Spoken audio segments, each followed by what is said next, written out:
ایک چھوٹے سے گاؤں میں ایک پرانا ہوٹل تھا جو کئی سالوں سے بند پڑا تھا۔ لوگ کہتے تھے کہ اس ہوٹل میں بھوت رہتے ہیں اور وہاں جانے کی ہمت کوئی نہیں کرتا تھا۔ ہوٹل کی دیواریں خستہ حال تھی، کھڑکیاں ٹوٹی ہوئی تھی اور دروازے زنگ آلود تھے۔ لیکن ایک دن ایک نوجوان جس کا نام عادل تھا اس ہوٹل کو خریدنے کا فیصلہ کرتا ہے۔ عادل کو پراسرار چیزوں میں دلچسپی تھی اور وہ اس ہوٹل کے راز کو جاننا چاہتا تھا۔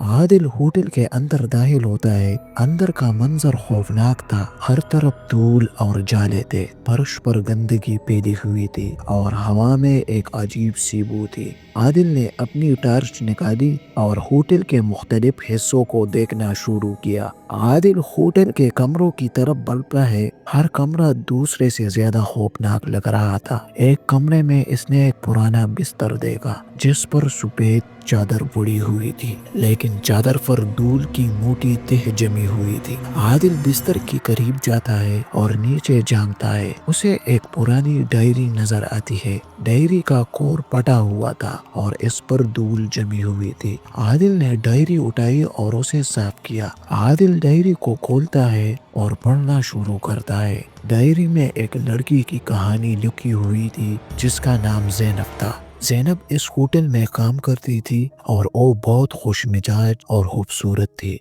لیکن ڈائری کے صفحات پر کچھ پراسرار باتیں بھی لکھی ہوئی تھی۔ عادل ڈائری کو مزید پڑھتا ہے اور پتہ چلتا ہے کہ زینب کی موت اسی ہوٹل میں ہوئی تھی۔ ڈائری میں لکھا تھا کہ زینب کو کسی نے دھوکہ دیا اور اس کی جان لے لی۔ یہ پڑھ کر عادل کے رونگٹے کھڑے ہوئے گئے۔ ڈائری پڑھنے کے بعد عادل ہوٹل کے باہر جاتا ہے۔ ہوٹل کے پیچھے ایک پرانا قبرستان تھا جس کے بارے میں کسی کو علم نہیں تھا۔ قبرستان میں پرانے اور خستہ حال قبریں تھے۔ عادل قبرستان میں زینب کی قبر تلاش کرتا ہے۔ آخر کار اسے ایک قبر ملتی ہے جس پر زینب کا نام لکھا ہوا تھا۔ قبر پر ایک پرانا مرجھایا ہوا پھول رکھا ہوا تھا۔ عادل پھول کو اٹھاتا ہے اور دیکھتا ہے کہ اس کے نیچے ایک پرانا کاغذ رکھا ہوا ہے۔ کاغذ پر کچھ لکھا ہوا تھا لیکن لکھائی دھندلی ہو چکی تھی۔ عادل کاغذ کو غور سے پڑھتا ہے۔ کاغذ پر زینب کا ایک پیغام لکھا ہوتا ہے،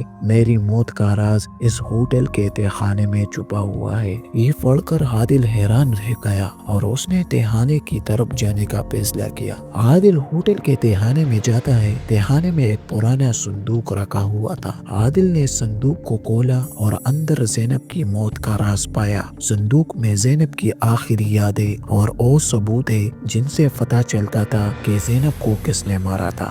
عادل نے زینب کی کہانی کو دنیا کے سامنے لانے کا فیصلہ کیا تاکہ اس کی روح کو سکون مل سکے۔ اس نے ہوٹل کو دوبارہ کھولا اور اسے زینب کی یاد میں وقف کر دیا۔ لوگ عادل کی بہادری اور زینب کی کہانی کو ہمیشہ یاد رکھتے ہیں۔ تو دوستو، آپ کو یہ ویڈیو کیسے لگی؟ اگر آپ کو یہ ویڈیو اچھی لگی ہے تو پلیز ایسے ویڈیو کو دوبارہ حاصل کرنے کے لیے ہمارے چینل کو سبسکرائب کرے، لائک کرے اور اپنی کمنٹ میں ضرور اپنے رائے پیش کرے تاکہ مزید ایسے ویڈیو ہم آپ کے لیے لائیں۔